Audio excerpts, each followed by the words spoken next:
and they do really, really well with this feeder, by the way. I'm really happy with how it turned out. And they use both ends. Like, see how they get their snout up under there? Lift it right on up. What's going on, everybody? It is Cam here, Easy Work Acres, and today we're gonna be getting into building a pig feeder because we're gonna get us some pigs. Hopefully here within the next week or so, we're gonna be getting some pigs, and we need to get the feeder together to hopefully be able to do this kind of hands off the same way we are with the chickens, to where we're not having to bring out bags of feed like every single day for all these pigs the same way we do all the chickens. So this is gonna be a gravity feeder. We're gonna be using like a 55-gallon drum, just like we've done on a lot of different projects around here. And hopefully that will be bulk enough. We're gonna get probably 5 or 6 pigs, and hopefully that'll be enough feed that we're not having to go out there for more than once every week or so to refill this thing up and make these chores around here with us doing the farm stuff and having day jobs a little bit easier on us. So let's get into this build. I think it's gonna be a good one. So I have scrap 2x12s here for, I think I built some shelves in the house or something like that, and that was like cut off. And I've already checked other rooms, and these are bigger than the shelves that I plan on using everywhere else. Or those are smaller, so I need longer boards. So those are perfect because I can use them for the feeder now. Already have scrap plywood, have scrap 2x4s everywhere. And basically we're gonna build one of those feeders with the 55-gallon drum that has the lids that close to keep the water off. And then the pigs will use their snout to flip the lids up and eat. So the base of this is gonna be 4 foot long. So that's what I'm cutting these to. And then I'm going to strap the plywood and possibly the 2x4 on that I'm going to put on here, and then I'll cut an angle, and I'll show you that when I get to it.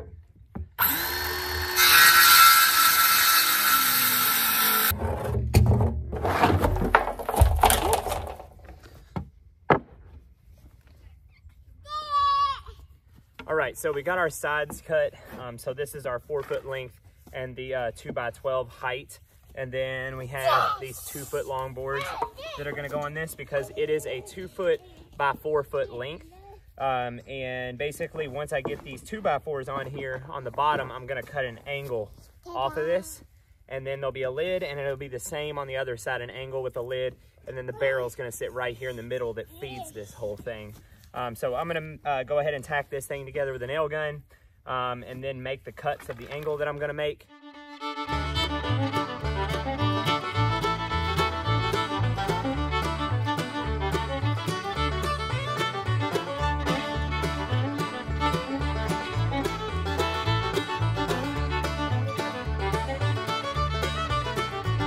Alrighty, so I got that all tacked together. So I ended up actually changing the ends to a 2x6 because it just made a taller lip.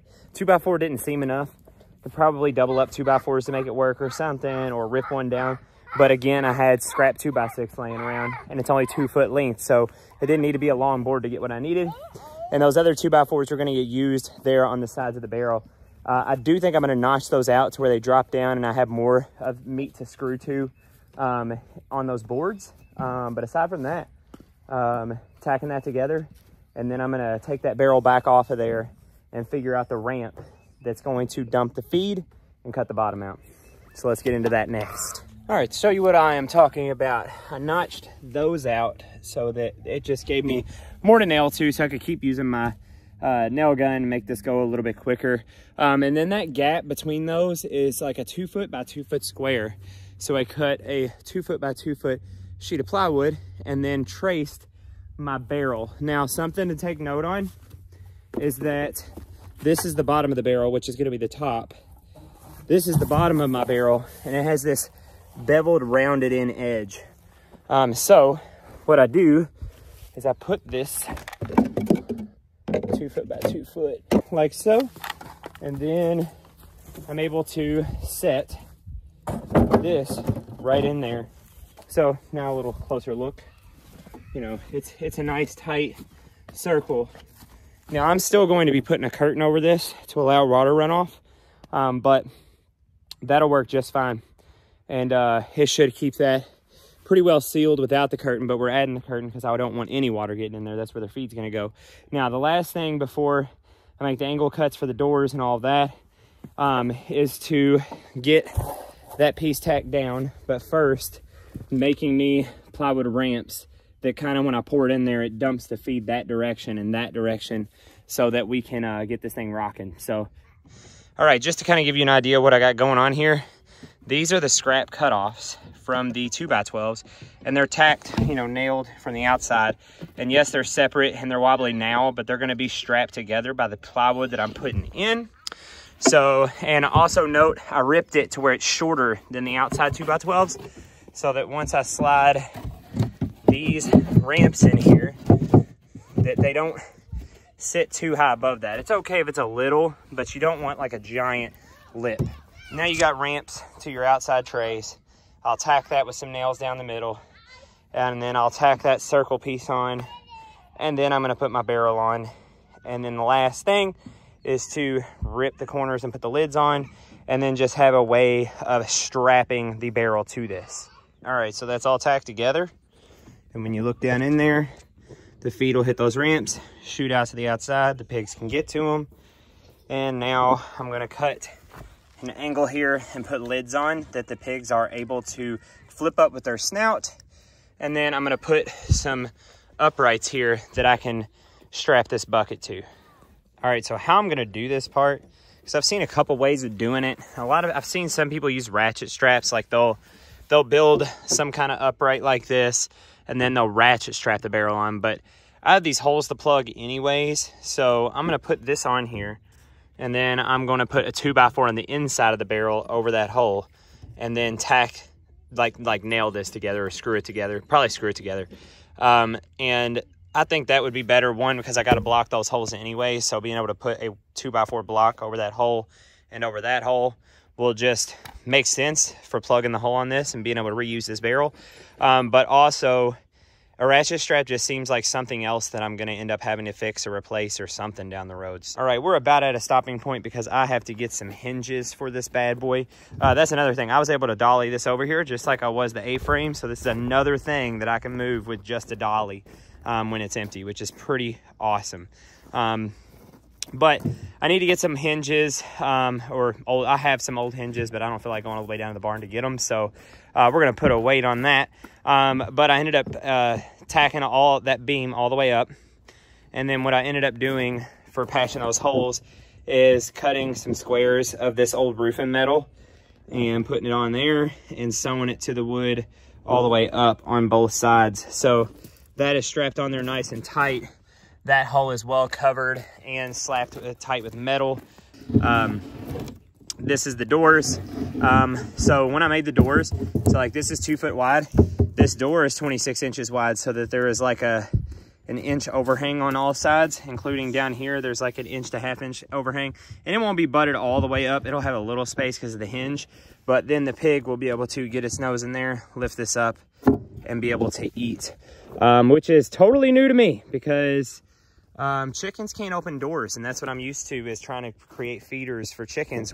All right, it's a new day. It is windy as crap out here and getting cold again, and I think we're about to get hit with some kind of other winter rainstorm or something. But we're out here and we're working on this feeder still. So something that I added just now is, I said I was going to get some hinges for these doors, but then I was like, you know what, I kind of would like a lid that flips on and off. So the same exact thing I did to patch those holes with those metal screws on the inside, I did the same thing, use metal screws that go through the plastic and into this 2x4 here that has this like flip hinge.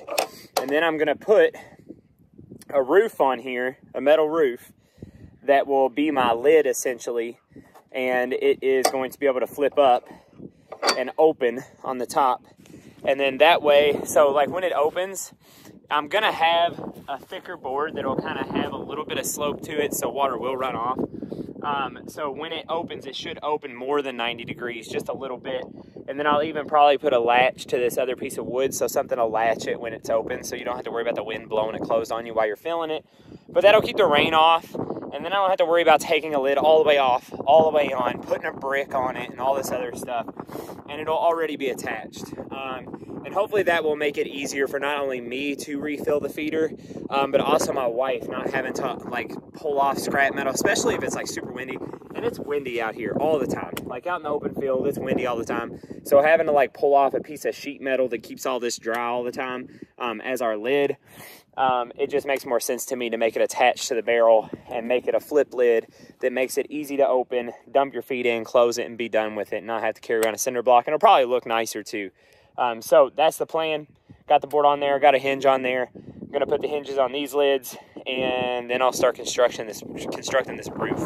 All right, so somehow, yet again, I have the exact scrap of almost the exact size that I need. This never happens. It never happens where I get this lucky, where most things are already the size I need them. But I had this 4 foot long by 3 foot wide sheet of metal, which is exactly what I needed. And it's cool because it's black. Black looks good. And then we got 4 foot long boards here that were already cut to 4 foot because they came off of that.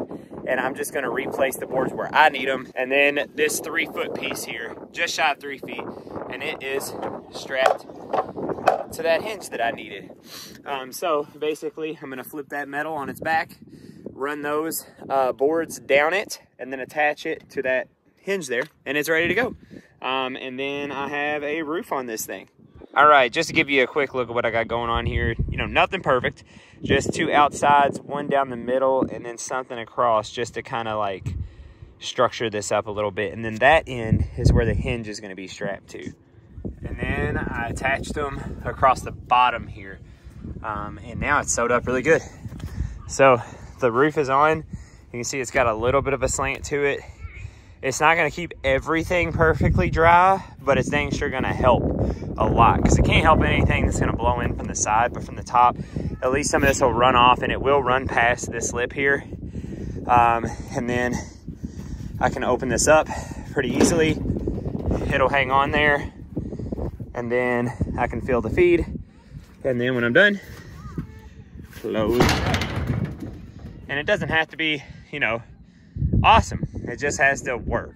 And one last thing that I did is more this vinyl stripping. If you've seen some of my other videos, I have a bunch of this like vinyl that I had that came from like an old gym that I tacked on here, basically to just block any water that could blow in this crease, because it's a pretty big gap from where the hinges are. So I just kind of put that over there, so if any water hits it, it just kind of sheds off. And then there was a pretty decent sized gap where the barrel meets the wood here. So that circle that I cut out, I just trimmed the inside edge of it, like the leftover piece, and then screwed that on to close that gap up. Overall, this feeder is complete. Alrighty, the pigs have been out here on this pasture and woods now, this half acre, for about 12 days now. And we have went through right about, I mean, there's like 2 pounds of food left in there. 350 pounds of feed is what was in that container. So in 12 days, 350 pounds across these 6 pigs. So that's averaging out right around what we expected, like 4.5-ish pounds of feed per pig per day. Without being able to, see, have blue closed. Might have to put a latch on it still. And they do really, really well with this feeder, by the way. I'm really happy with how it turned out. And they use both ends. Like, see how they get their snout up under there? Lift it right on up. And they've gotten smart to where sometimes they'll lift it all the way up to where it'll stay open.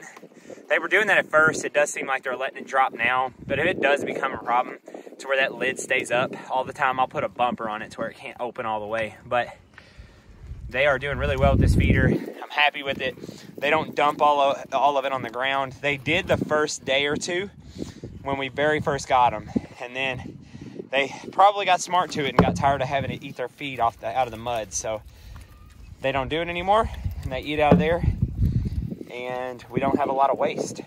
So we had a huge, heavy rain last night, and that feeder is dry on the inside, which I'm really, really happy to see. So that roof did an all right job at keeping the water off of it, even though like it's not, you know, watertight sealed everywhere.